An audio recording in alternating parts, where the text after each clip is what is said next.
মুসলিম personal ল বোর্ডের আমাদের পশ্চিমবঙ্গের স্বনামধন্য দায়িত্বে আছেন হযরত উপস্থিতি এবং আমাদের যারা আজকে মঞ্চে আছে সমস্ত সম্মানীয় উলামায়ে কেরাম অতিথিদেরকে এবং আগত সমস্ত মেহমান, বিশেষ করে পশ্চিমবঙ্গের কোনায় কোনায় যে সমস্ত সংগঠন যাদের অক্লান্ত পরিশ্রমে আজকের এই মঞ্চ এবং ময়দান আমরা তৈরি করেছি, আমরা প্রথম সকলকে ধন্যবাদ জ্ঞাপন করি, আপনাদের এই প্রচেষ্টাকে সাধুবাদ জানাই।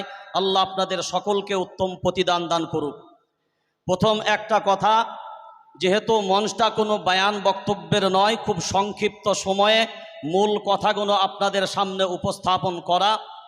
প্রথম কথা হলো, আমরা পশ্চিমবঙ্গের প্রায় ৩ কোটি জনসংখ্যা মুসলমান, ভোট দিই আপনার 40% মুসলমান, জনসংখ্যার নিরিখে 31% মুসলমান, 38,300 মতন গ্রাম, 35,000 গ্রামে মসজিদ, 1 লক্ষের মতন মসজিদের সংখ্যা, হাজার হাজার মাদ্রাসা, খারিজি মাদ্রাসা, এমএসকে মাদ্রাসা, সিনিয়র মাদ্রাসা, সরকারের মাদ্রাসা, তারপরে তবলিগ, ফুরফুরা, দেওবন্দি, বেরেলি, হানফি, শাফি, মালিকি, হাম্বলি, কাদরিয়া, চিশতিয়া, নকশবন্দিয়া, মুজাদ্দিদিয়া, মুতাজিলা, খাওয়ারিজ, নজ্জারিয়া, জাবারিয়া, মুশাব্বিয়া, নাজিয়া, জামাত ইসলাম, আহলে হাদিস, আজানগাছি, পিয়ারডাঙ্গা, দলেরও অভাব নাই, মতেরও অভাব নাই।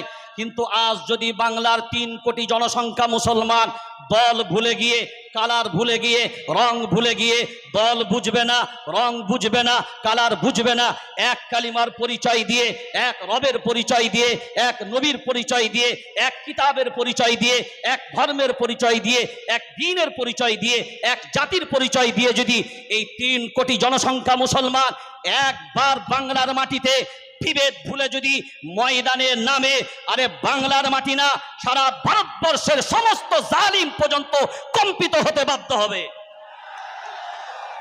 শুধুমাত্র একটাই দুর্বলতা, আমরা সময়ের সাপেক্ষে একতার কথা বললেও অন্তরের মিলবন্ধন আমাদের মাঝখানে যদি এককভাবে যদি আমরা জুড়তে পারি, যদি আমরা আমাদের চেয়ারের সব কিছুকে উপেক্ষা করে আমরা যদি মনে করি ঐক্যবদ্ধভাবে লড়াই করব, সবাই মাথায় রাখবেন একটা জিনিস, এটা প্রত্যেকটা মানুষের জানা দরকার। এই যে আন্দোলনটা, এই আন্দোলনটা কি?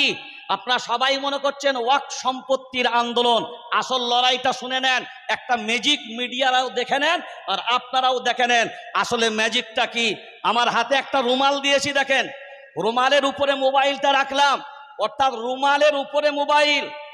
আপনার মসজিদ, মাদ্রাসা, খানকা, মক্তব, কবরস্থান যা আছে সব কিন্তু জমিনের উপরে। কার উপরে? জমিনের উপরে। যে মসজিদ আপনার যে জায়গার উপরে আছে ওই জায়গাটার নাম হলো ওয়াকফ, যে মাদ্রাসা যে জায়গার উপরে আছে ওই জায়গার নাম হলো ওয়াকফ, যে খানকা যে জায়গার উপরে আছে ওই জায়গার নাম হলো ওয়াকফ।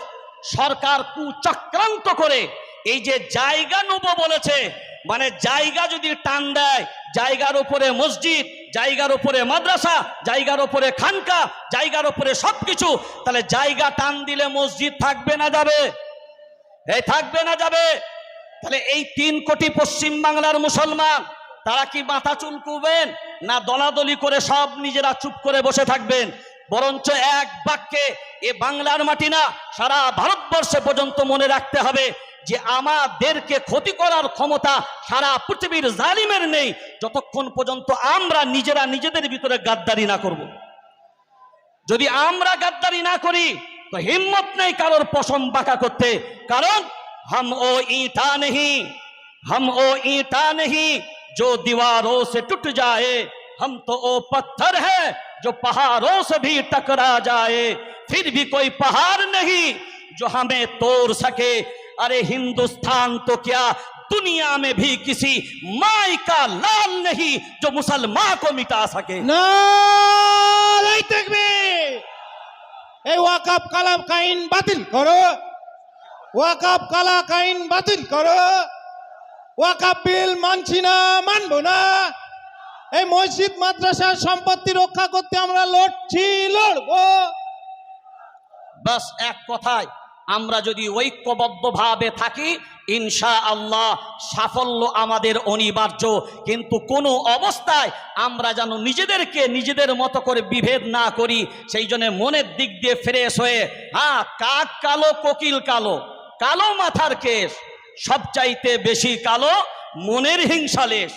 নিম তেতো নিন্দা তেতো, তেতো ভাঙা ঘর, সবচাইতে বেশি তেতো 203-এর ঘর। আরে চাকা গোল পয়সা গোল, গোল আলু গোল, সবচাইতে বেশি গোল মনের গন্ডগোল। জমিয়তুল আইম্মা ওয়াল উলামা জিন্দাবাদ, ভারতবর্ষ জিন্দাবাদ, আমাদের সংহতি সম্প্রীতি জিন্দাবাদ। আসসালামু আলাইকুম ওয়া রাহমাতুল্লাহ।